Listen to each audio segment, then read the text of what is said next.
Hello, everybody. Greetings from the terminal from hell at DNA Nashville. You know, that's what you get for writing Spirit. All of these people who did not ask to be in this stream. Guys, I'm so committed to this cause that I am, in fact, jumping on with you tonight. I hope that you can hear me because I inadvertently posted up next to the piano man who I'm competing with him while he's basically playing Careless Whispers.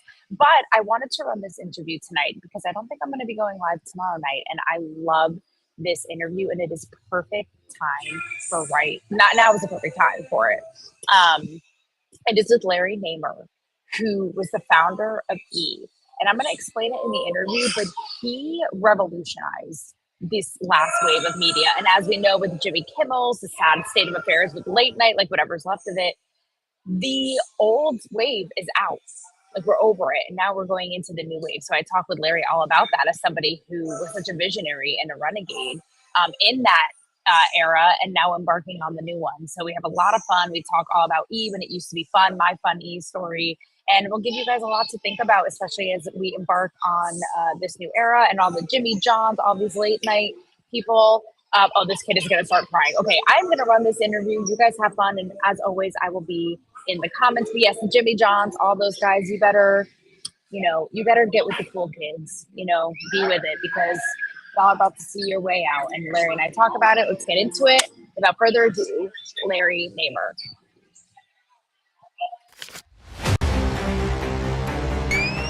Chris, how was your pee break? My pee break? They might flash you on TikTok. Random baby. Yeah. Well, thanks for having me. Quite an intro. So bring them into the conversation instead of berating them constantly. I too am a thought criminal. Good. Well, I like you already. Does this look like a girl who's joking around? No. But how much do you actually understand money? Especially the new wave. Beauty or intelligence? When you unleash both, it is men's kryptonite. Welcome to Talk to Me, Taylor. You guys, I just love when things come together. You can take that as you will, okay? Because today I have a man in the chat who not only completely revolutionized media, but indirectly basically dictated my entire career path. Without further ado, we have Larry the Legend, which I just coined him now. I don't know how he feels about this name. We will find out, but this is Larry Namer. All right. Larry was the co-founder of E, which completely redefined not only pop culture, but the last era of network media as we know it, getting E in almost, if I'm right, Larry, 150 countries and shaping an entire generation such as this blonde, okay, is living proof. We're going to get to that. And now this is quite interesting because we are seeing things changing very quickly. And E is one of the first big networks to kind of take a graceful fall, marking the beginning of the end. But Larry always sees ahead. So he is now the CEO of Meton. He's working with projects in AI, Web3, all those good things, we know and love. And for me, this is a moment. I feel like I have the light of Joan Rivers, descending upon me right now in my studio because the span of my life has kind of covered this arc and this shift that we're experiencing. I was an E-News junkie, became a red carpet reporter very intimately, was deemed the celebrity whisperer, and am now diving all in to AI and Web3 platforms ahead of the curve. So Larry, here we are, hand in hand. Who would have thunk it? No pressure. You just, like I said, paved the path of my entire life. I don't know how you feel about that. Well, happy to be here and happy to hear I've had such an impact. Larry, are you being modest? And by the way, everybody, we just met. So some of this is new to Larry, but are you being modest, Larry? No, I'm generally modest because quite honestly, I've never quite grasped what the big deal is. I figured out that people around the world love Hollywood celebrities, and Hollywood gossip, whoopee, and not rocket science. Wait, you know what is hilarious is I was going to ask you is do you, Larry, personally even care that much? Or were you just like, this is a great idea and I am going to make this major? I mean, it was the first of its kind before TMZ, before all of that, making celebrity news 24/7. Yeah, well, it's um I've always, I was a Brooklyn kid. I came out to LA to build the cable system, and LA is all about the entertainment business. So you can't help but get the bug, and you want to go to the parties and the premieres because all your neighbors are going and your friends are going and the people you work with are going. So yeah, we did that, but what people don't realize, and this is like one of the things that always kind of, pops in my head is the E is the only TV network that was ever started by regular people and not a big media company, and it still is to this day. It was me and my friend Alan. We came up with the idea, and we wrote the plan, and we spent 3.5 years trying to raise money until we finally raised a little bit. And so it's never been done before. And, everyone would say to us, hey, that's not a bad idea, but you're not Time Warner or you're not Fox or you're not Disney. You can't start a TV network. People don't start TV networks. And, we weren't smart enough to listen. And then, at the time we did it, the going rate to start a TV network was around $100 million. And we found someone who was willing to give us 2.5 million after 3.5 years. And, we just said, you know what, nobody's giving us 100, so we'll take the 200, we'll take the 2.5 and we'll figure it out. And, I had a friend who was teaching radio, television, and film at University of Texas in Austin. And I called him up and said, Brian, do you have kids that need intern jobs for the summer? And he said, yeah, we had trouble placing a lot of folks. And I said, great, send me all you got. And he sent us 31 interns. And what people, it goes by because he's a monster now. It's in 142 countries, and arguably the biggest influencer of pop culture in the world still. And but he started with 11 employees and 31 interns. You know what, though, Larry? It's so interesting because it is sort of the story that, like, the gift that keeps on giving of reinventing the wheel and being the little guy, right, in a world of the conglomerate, so to speak. And I think we're gonna project later into the future and what's coming, but we're seeing that a lot with AI. I just interviewed Pavan yesterday and he talked about same thing. It's sort of like, the David and Goliath and all of these, like I said, the little guys, if you will, who are going up against the big ones. And I think we'll win in the end. But it's sort of like that story kind of just, reinvents itself every in it just, different iterations in every kind of generation, I think. Yeah, and and some of it's a little deceptive. Here in the US, we've moved to, digital media and internet, everything is delivered on demand internet content and stuff.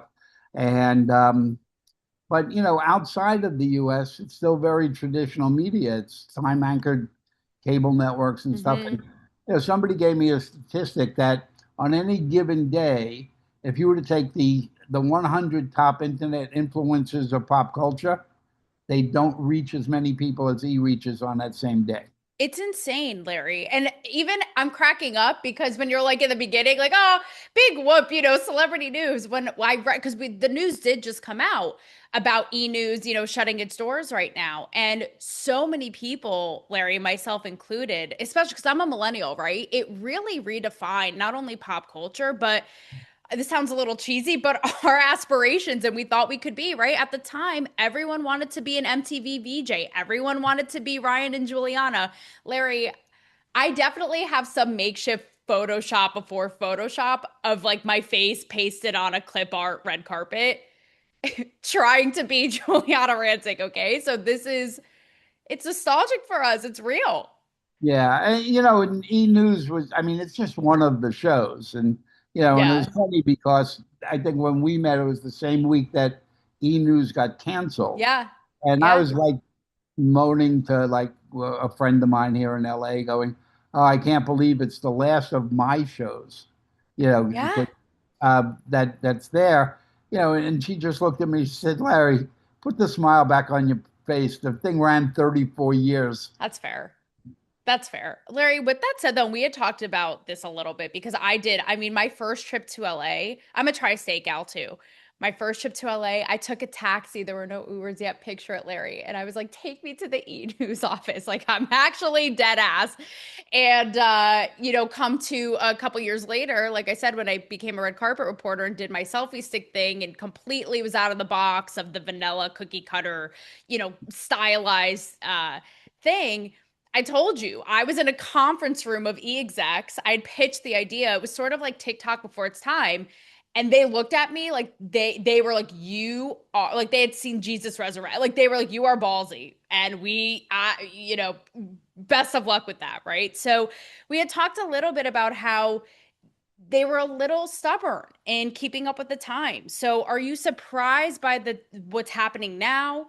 And is there anything in hindsight you would have done differently? I know you're at peace with it and on other things, No, but I pay a lot of attention to, where technology is taking yeah, the business and where all changes in audience behavior are taking the business and stuff. And if you today, I would not start a TV network like E. I mean, it was great then, and it, ran its course, and and like I say, around the world, it's still very, very big. I mean, in the U.S., we've moved beyond, into more digital media, but I'm a great believer in things that are available when you want them on the device you want them, and hmm not when I feel like you should be watching it and stuff like that. And there's nothing wrong with that as long as you can figure out a way to monetize it in a way that you could sustain it. So what? I mean, I would, do not that I want to do another E, but I would do it very sure. differently today. Um, and stuff. And I'm a real believer. I love TikToks and stuff like that. And I've been doing verticals for a few years now. And Okay. So, with that said, because I know you're very humble and very modest, but you are a pioneer in this space and you do have a gift, obviously, for seeing ahead. So, would you say that this moment, because we're on the precipice of a totally new era in media, right? Is it bigger than the last one? Different? If so, how? well, yeah, I mean, it's different. I mean, every time new technology comes along, it changes the business fundamentally. I mean, you could go back and, people say to me, "Oh my God, AI is going to put us all out of work and stuff like that." And that's not true. Good storytelling belongs to people, not the machines. And, but it's a tool, AI is a tool. Mhm. Um, and I say to people, I hate to say it, but I remember the days where if I wrote a script, I had to do it on a typewriter. And if I made a mistake, I had this little bottle of whiteout that you would have to white out the thing and then retype over it. And then when somebody, invented the laptop computer and word processing, it just made it so much easier for me to do what I do. It didn't take away my job. It just made it easier for me to do it and do more of it and do it more efficiently. Um, with AI, quite honestly, I've been using it for even before GBT, became a public thing. Mhm. And it's a great tool, but, great storytellers are, few and far between, and you don't get replaced by computers. They help you with stories. I mean, like if you were to ask me, um, to create a business plan, preliminary plan for a TV network on spoons, whatever the subject is, it used to take me 5 days. But, using AI now, and Mhm. GBT, GPT-4, and now there's a lot of new ones, it takes me 30 seconds. It takes me 1 hour to edit it and clean it up because it's never 100%. So now, in 1 hour, I'm getting done what used to take me 5 days. And if I Mhm. could make that same amount of money for what used to take me 5 days, why would I not love that? Because I reclaimed all that time to do whatever I want. I could do more of it and make more money, or I could learn how to speak Spanish or go on a cruise in the Mediterranean. I mean, if I'm not mistaken, you were where we met at the Investor Wealth Summit. I think you were on the billionaire panel, right? Yeah. So I'm going to listen to you about time management and making money. No, but it is true when it comes to efficiency and all of this. And I have to say, I was a little bit of a naysayer because I am a creative at heart. And when it comes to, AI becoming sentient, eradicating humans, I was a little bit of a traditionalist going, no, we have to stick to humans do it, it'll just take over. And I very quickly changed my tune to say, you know what, I want to not only harness it, but actually help shape it because it's happening. So basically roll with or roll out, Yeah. right? And I often think about the line of real and fake, as you say, as you were alluding Yeah. I to. mean, look, there's our regulators and the politicians are way behind in creating, the laws and regulations for AI. Um, but there's got to be deterrence. Bad people have to know that if you do bad stuff, there are consequences for it. I mean, I give the example of, a 12-year-old kid wants to drive a car. He can't say, "Give me the keys, I'm going to drive the car." You got to be a certain age. You got to take a course. You have to take a test, and then you have to obey the rules of the road, or there are consequences for not doing it. Right now, there's no consequences for doing bad stuff with AI. It's sort of the Wild West, right? Which is why Yeah. this is all so new. And we see bad apples and everything in crypto. We're going to see it in Web3 AI. I think, it's going to get very interesting. I think many of the tech leaders I speak with are very optimistic on the whole. And I think that, for lack of a better term, shit can absolutely hit the fan and get real. But I like where they're at in terms of being so, again, optimistic. But I do want to ask you because again, right? I built a career on getting those authentic moments, getting the most high profile celebrities to drop their guard. And I've seen this really, and I'm sure you have as well, this fascinating dichotomy that's played out of people craving authenticity, but being obsessed with filters and all of that, right? So with AI, what do you project is going to happen? Are we going to, many people think there's going to be a pendulum swing back to like real and raw, or are we just going to be so quickly attuned to the synthetic we won't even think twice? I mean, Larry, you and I, we may not even be here right now. I could be my digital twin for all you know. I, yeah, I just had my digital twin made. Um, but uh, it doesn't replace us. It still needs us. We need to guide it. And, like I say, storytelling is an art that's practiced well by very few. It's a tool, and it's Yeah. nothing more than that. It's the same as, your word processing is better and easier than using a typewriter. So, With that said, Larry, it is changing so quickly. Do you think that there's something about how people consume media that is a through line throughout all these iterations? And there's a little bit of a twofold. And is there something from kind of old school Hollywood media network that actually should be carried into Web3, that Web3 would Sure. benefit? Well, I mean, again, you get to, everything, whether it be long form or short form or whatever form, it all gets down to storytelling. Can you tell your story effectively to capture an audience within whatever period of time you want to do it? But if you really look at it, and, one of the things that I caught on really early, I was really part of the success of was I always looked at it and said, if you go back to the early days of video content creation or visual content creation, it was you had to come to Hollywood in order to make a movie. You needed big sound stages and big cameras, and back in the day, cameras were $250,000 for a camera, and it's not as good as the camera on your iPhone. So you had to come, no matter where you were, you had to come to Hollywood to make it. But as technology kept bringing down those costs, and you didn't need the big sound stages, you began to need now with digital. You could do it in your bedroom, and like I said, you could use your iPhone and go to Nigeria tomorrow and make a movie on your iPhone.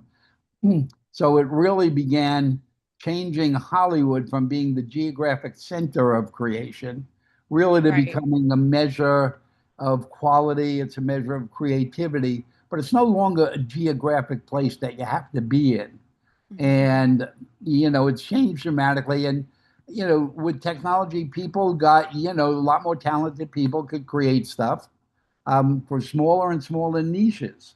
So when you think of some of the stuff that you're seeing in digital media now or on the internet or Web3, um, it couldn't exist in the old models because you needed bigger audiences in order to sustain it financially.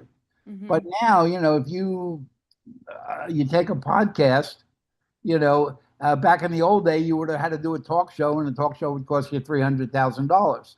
Well, you couldn't get a big enough audience to be able to support a daily $300,000 expense. But with podcasting, letting you do it from your bedroom, literally, um, you could get away with audience of just a few thousand Mhm. people and be financially viable. Mhm. So it's changing. And you couldn't do short form before. Now you can do short form. Now you have serialization, you have verticals, and it's all good. It Sometimes I want to watch stuff on my TV and I want to sit down and just watch a movie.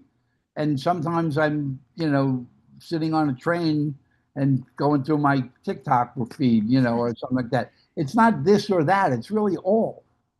So what do you think, Larry, happened specifically with E, right? I mean, we're seeing again, there is such a turn of the tide. NBC just rebranded. I don't know if you saw that. Was it a matter of just being stubborn, being in the box, like not kind of getting up with cool kids, so to speak? Yeah, I hate to say it, but because I grew up with those folks. Yeah, Everybody fights to hold on to what was, right, as opposed to right. realize what's inevitable. I mean, you just look at things like the music business.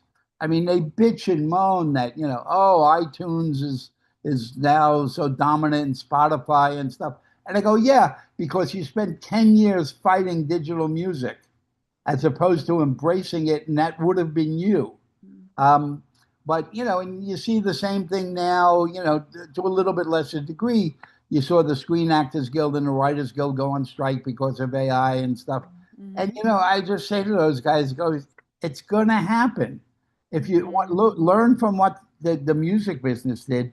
I mean, when you look at it, you look at like the Screen Actors Guild. They complain, oh, Netflix. We're never going to let AI happen, and Netflix has been bad and stuff. And I go, okay, so well, you made a deal with Netflix for 10 years when Netflix was a little nothing. It was like you make feature films, you were great, and if you made TV, you were kind of in the middle, and if you did Netflix, you were like at the bottom of the barrel. And then COVID came, and then everybody had to stay home, and they said, "Hey, this Netflix stuff is pretty good." And and then Netflix spawned Paramount Plus and Disney Plus and Hulu and Max and all of those things. And yeah, and then they're doing this contract, and when I speak to the SAG folks, they go, "Oh, don't worry about AI. We've got someone who knows how to use it." And I'm going, "That's such a wrong answer. I mean, you don't need someone who knows how to use AI. You need a futurist. If you're going to do a 10-year deal, I mean, if you just look at the difference between GBT and GBT4, in 8 months it became 800 times more powerful." I said, anybody who tells you that they know where AI is going to be in 3 years is full of it. I mean, there's no way anybody knows where there's going to be in 10 years. So why would you do that deal, or at least do a deal where if certain things happen, you have an out? Um, I mean, so a lot of stuff is self-inflicted pain as far as I'm concerned.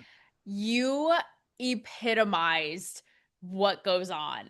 You hit the nail on the head, and this could open, I won't do it right now, but it could open such a can of worms about being behind, not keeping up with the times, even in Hollywood. How many times? Like, okay, it's a 2,700th time we're gonna reboot something today, right? It's the lack of creativity and forward thinking, right? As you put it, because it's just really these arbiters deciding and clinging to what's safe, as you put it, which I've come up against time and time again.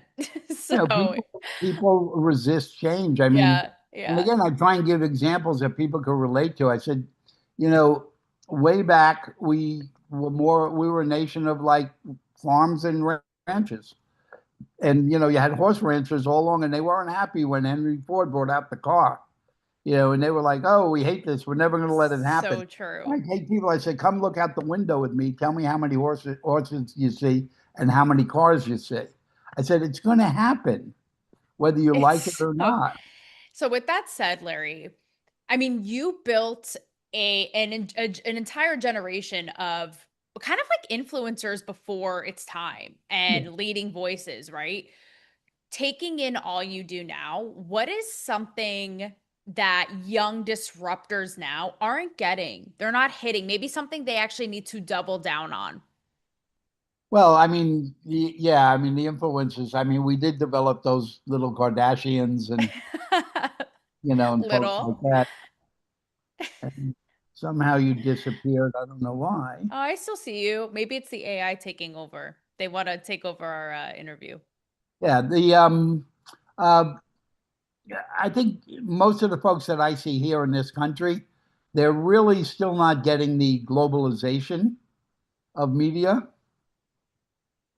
You still there? I'm here. Oh, okay, good. Because for some reason I don't see you anymore. Oh, Uh, shoot. I don't know why, but we've become very global, and I'll give you a silly statistic, and I Okay. love silly statistics. I do a lot of stuff in China. I have a big company in China. Yep. There are more people in China that are fans of Gossip Girl. You remember Gossip Girl? How could I forget? More people are fans of Gossip Girl in China than are members of the Communist Party in China. Think about that. Wow. A girl, a Wow. millennial girl in China has much more in common with a millennial girl in the US than she does with people in her own country. That's powerful stuff. And even in the beginning, when you downplay, what you did, I mean, that just goes to show how powerful pop culture is. And I always say pop culture drives politics, not the other way around. Like, Yeah. that's how powerful it is. Yeah. I mean, look, we had Talk Soup and Yeah. things, and then Howard Stern, and then Ryan Yes. Seacrest, and the Kardashians and stuff. I mean, they were much more influential over things that happened in the world than some of the other stuff that you see. Well, Larry, this is right on time because you bring up the Kardashians, you bring up Howard Stern, and I will always give Kim credit for building a billion dollar global influential empire from, what started, many argue, the conception of this sex tape, right? But I interview so many leaders in tech, in media, and I have to tell you, they all basically agree that sex really drives the evolution of technology, of media. You think about it like VHS, right? The next iteration and all this. Over the scope of your entire work and your experience, what do you think about that? Would you agree? But I totally agree. I mean, you just have to look at it. Taylor, who are we You kidding? know, Yes. I mean, you go into just linear cable and stuff, and Yeah. even before you really had hardcore, before VCRs, even you had things on Cinemax, um, that were racy, Yes. sexual oriented content and stuff. And then you had Betamax and VHS, and they were entirely driven by sex tapes. And then the internet. What made the internet grow was, not CNN News, but it was, the ability to access pornographic materials. Um, it's sex drives every new technology, or has done so. The gift that keeps on giving, Larry. Am I right? I actually, a friend of mine is Joe Francis. We host a show together who created Girls Gone Wild. So there you go, living proof of that. I, As I we wrap, remember it well. don't we all? Don't we all? Did your paths cross, by the way? I feel like they had to have at some point. Yeah, we did. Our paths crossed. We were both connected to Hawaiian Tropic Yes. at one Yes. time. Yeah, Okay. and Okay. I think we both were, probably in Daytona for the Hawaiian Tropic contests and all of that stuff. But yeah, we've met. Okay. Yeah. I mean, that just goes to show, right, that underneath all of technology is not only just humanity, but also what, like, the most basic boiled down needs of being human, right? So there you go. Under all the advancements, there's that. Kind of rounding things out here. What do you think, Larry, is perhaps the riskiest yet could reap the biggest reward? Like an idea that maybe there have been kind of whisperings of, but no one has said out loud or no one will say out loud. Well, I think you still have. Oh, what was the number? 5% or 6% of people are actually using AI, which means 95% are not.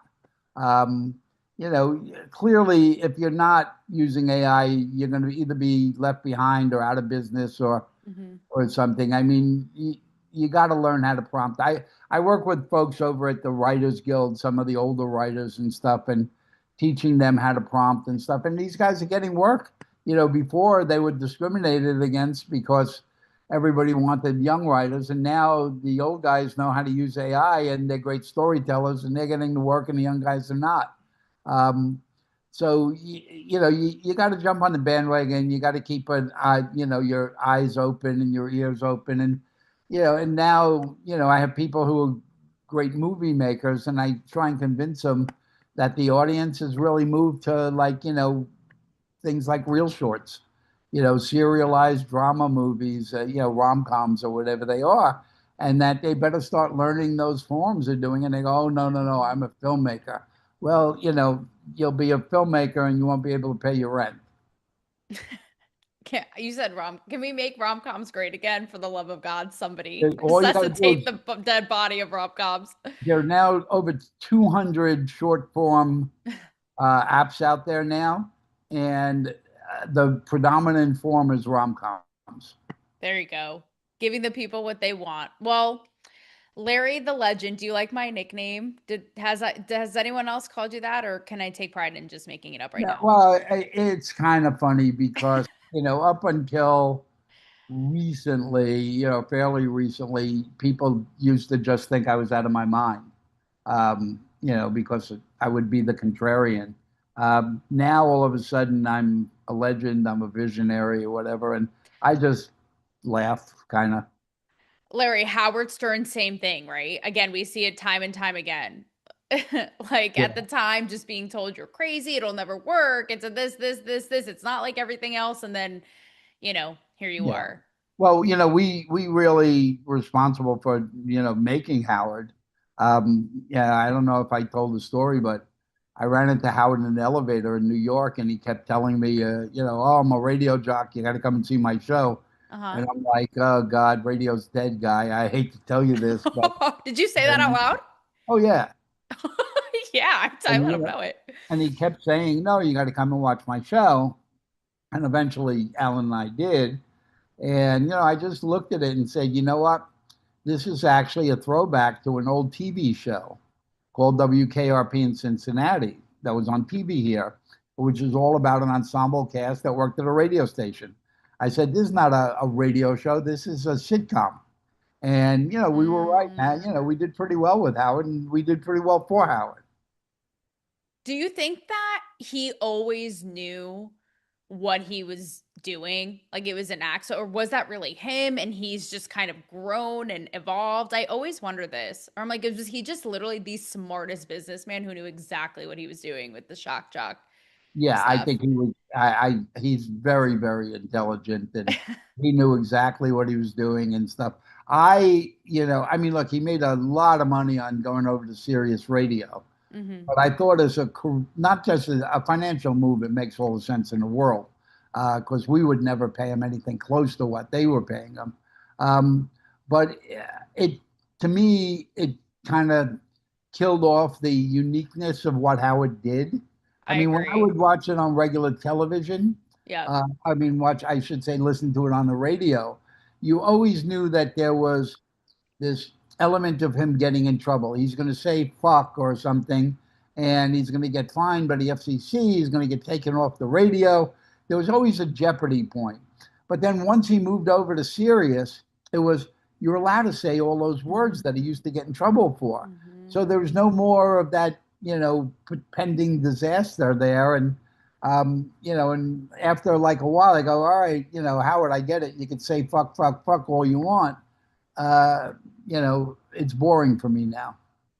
And actually, this is a really great way to round it out because it is sort of giving a nod to what was, be it, E! News, Howard, because I don't know if you saw, but Sirius just canceled his show. Yeah. So it's really kind of, again, the beginning of the end and kind of embarking on this new era. So last question for you with that said is, and this is a totally non-selfish, asking for a friend question, Larry, is what's advice you would give to young, today's young media rebels to build a lasting legacy, something that actually has longevity and impact and is not a flash in the pan?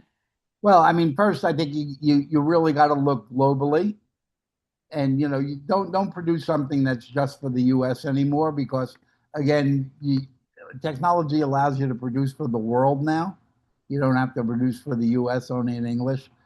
There are huge audiences out there, and like I say, just think of more Gossip Girl fans in China than there are members of the Communist Party. Shows you how powerful the media could be. Yeah. But the thing that I tell most people, everybody gets caught up in this thing that goes around like follow your passion. And I think following your passion is like one of the worst things you could possibly do. Most people really confuse their passion with their hobby. And, real life eventually takes over. You got to pay the rent, you got to eat, you got kids, you got to educate, and all this stuff. And if you follow your passion, but you can't make a living out of it, you're not going to be able to do it for very long and you're going to waste a hell of a lot of time.